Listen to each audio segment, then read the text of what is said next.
peace talks have collapsed. In the past 48 hours, Ukraine has hit deep into Russia's backyard, and a Russian military drone has breached NATO airspace over Lithuania. Tonight, the line between accident and escalation has never felt thinner. How close are we to a moment where one incident changes everything, not just for Europe, but for the entire West? In this update, we are breaking down the new Ukrainian strike on Sochi, what it really means for the Black Sea front, and the Russian response that followed. We will analyze why a single Russian drone over Lithuania set off NATO jets, and what these border incidents truly reveal about the risk of direct confrontation. At the end, I will share with you the 3 real-world signals that top analysts are watching right now. Signals that tell us more about escalation risk than any headline or viral post ever could. So, stay with me, because understanding what these incidents actually mean could be the difference between panic and real awareness. At the end of this video, I will walk you through the escalation signals that matter most, and why missing them could mean missing the real story. Let's start with what actually happened in Sochi, because the details matter and the story goes deeper than most headlines suggest. In the hours after the latest round of peace talks in Istanbul broke down with no agreement in sight, Ukraine made a move that surprised even seasoned observers. Instead of hitting military positions near the usual front lines, Ukrainian forces sent long-range drones deep into Russian territory, striking key infrastructure right in Sochi. If you picture Sochi, you might think of its beaches, its warm climate, and its reputation as Russia's southern capital of tourism, a place famous for hosting the 2014 Winter Olympics and, until now, considered completely insulated from the direct impacts of war. But that image shattered as Ukrainian drones targeted oil depots and railway hubs, igniting fires that could be seen for miles and sending crowds of tourists and locals scrambling for cover. Local news, picked up by Reuters, described a sudden panic among residents, with social media filled with videos of smoke and sirens, and travelers frantically trying to change their plans. But this was not just a symbolic gesture or a random strike. By choosing Sochi, Ukraine went after the arteries of Russia's southern logistics, the oil depots that supply military and civilian movement across the Black Sea, and the railway lines that connect Russian bases to occupied territories and the Crimean Peninsula. It was, in effect, a message in action. Nowhere is off limits, and even Russia's so-called safe zones are now vulnerable. This strike forced Russian authorities to scramble emergency teams and shut down key infrastructure for hours, highlighting just how exposed even the rear lines have become. Russia's response was swift and punishing. Within hours, missiles were raining down on Ukrainian cities far from the front line, including Odessa, Mykolaiv, and Cherkasy. The scale and speed of these retaliatory attacks were shocking, not just for their intensity, but for their targets. Reports from the BBC and The Guardian confirm that historic buildings were destroyed in Odessa's city center, a UNESCO heritage site, and civilian casualties included elderly people and women caught in the chaos. For many in Ukraine, this was a painful reminder that every escalation invites a response, and the price is often paid far from the actual battlefield. What makes this especially important for American viewers is not only the emotional shockwaves, but the practical ones. The Black Sea is not just a local theater of war. It is one of the world's key arteries for grain and energy exports, with routes that feed into European and even global markets. Disruption here sends ripples through international trade, impacting everything from gas prices in Berlin to the cost of bread in Chicago. That is why major outlets like Reuters and Bloomberg cover these attacks so closely, because they know that an escalation in the Black Sea can turn a regional war into a global economic event overnight. In the past, when fighting blocked shipping lanes or targeted port infrastructure, we saw grain shortages and price spikes that reached all the way to North Africa and the Middle East. Now, with new attacks striking even deeper, the potential for wider shock is even higher. But there's another angle that most headlines miss. Every time the war spreads to new locations, the risk of accidental encounters between Russian and NATO forces rises. The Black Sea is patrolled not just by Russian and Ukrainian ships and aircraft, but also by American and Allied naval assets conducting routine operations and freedom of navigation patrols. With each new front, the airspace and sea lanes grow more crowded, the room for error gets smaller, and the risk of an unintended incident, a misread radar, a stray missile, or a drone mistaken for something else, goes up. History is full of examples where a single accident or miscalculation turned local conflicts into global crises. That is why this strike is different. It is not just another headline or another tit for tat in a long war. It is a clear signal that Ukraine is willing to test boundaries, both geographic and strategic, especially now that diplomacy has hit a wall. When talks fail, history teaches us that military signaling takes over, and that is a phase where unpredictability reigns. What happens next depends not only on the choices of leaders, but also on the ability of everyone involved to avoid unintended escalation. And here's where the story takes another twist. While most people see a news alert and move on, those watching closely know that each new attack, each change in target, is also a message to every player in the region, including the US, NATO, and global markets. It is a reminder that in the Black Sea, nothing is truly local anymore. As this new front opens, the stakes are higher, the risks are greater, and the signals are louder than ever. But the question is, are we really listening or just reacting to the latest shock? Stay with me, because in the next section we will see how this new pattern of escalation is creating a world where accidents matter more than intentions, and how quickly a border incident can become something no one can control. While all eyes were fixed on the drama unfolding in Sochi, another story was developing quietly but just as dangerously, and it barely made the front page.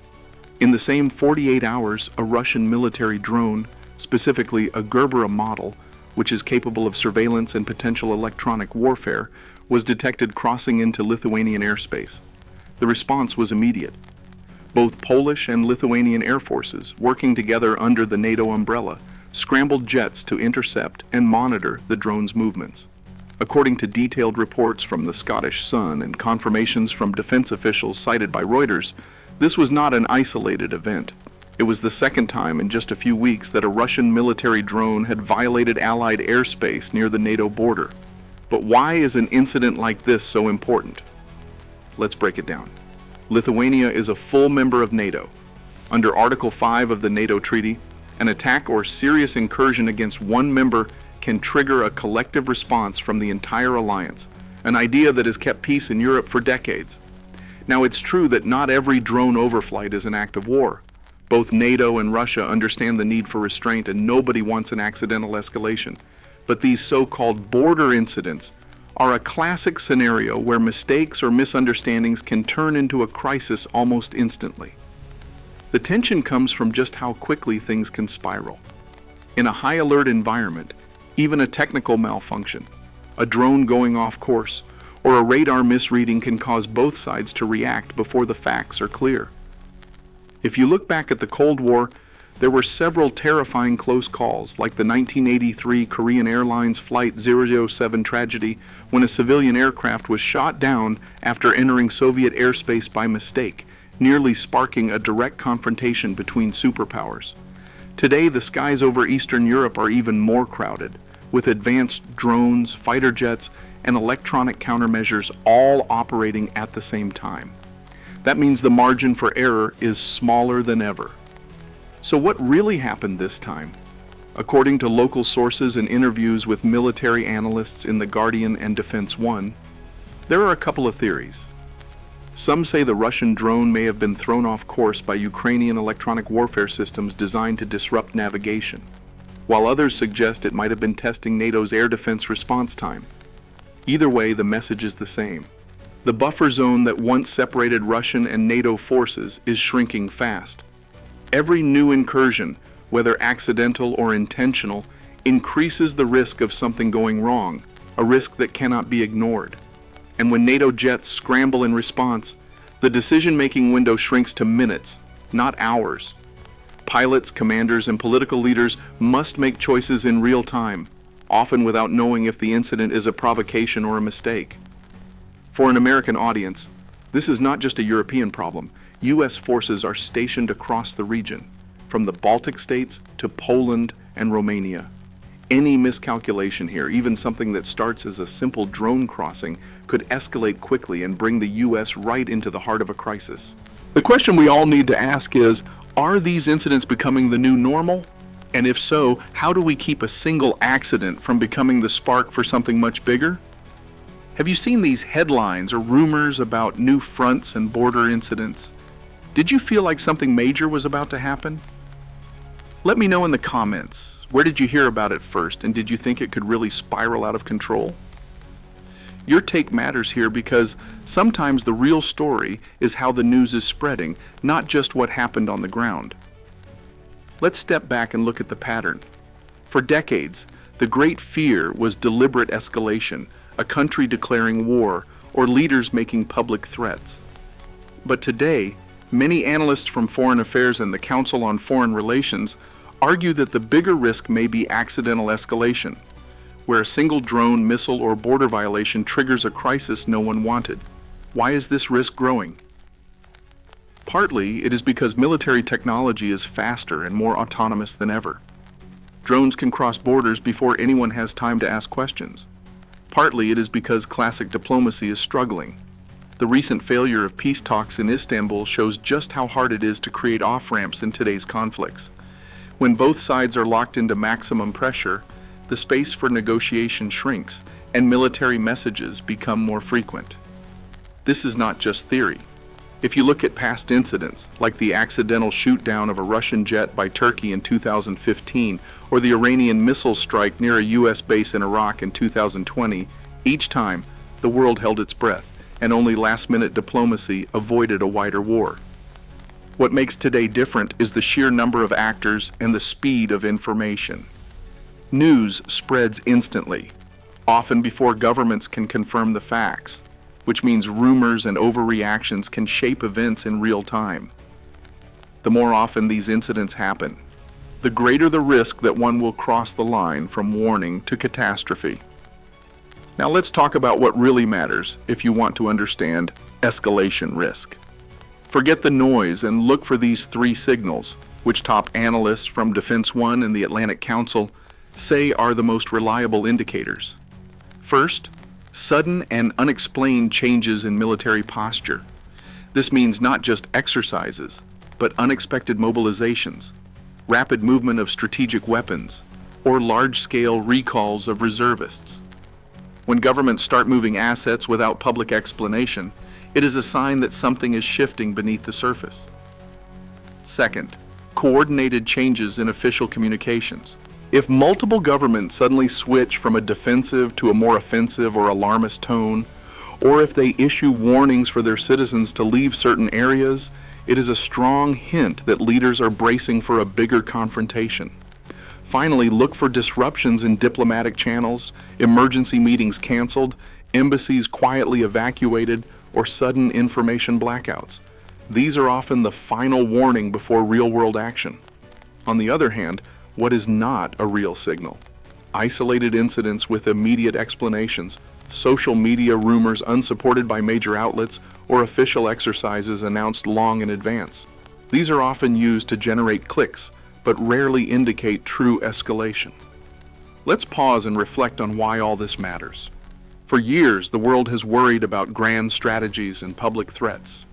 But what if the greatest danger now lies in the small details, the errors, the misunderstandings, the false alarms that can erupt into crisis before anyone has time to react?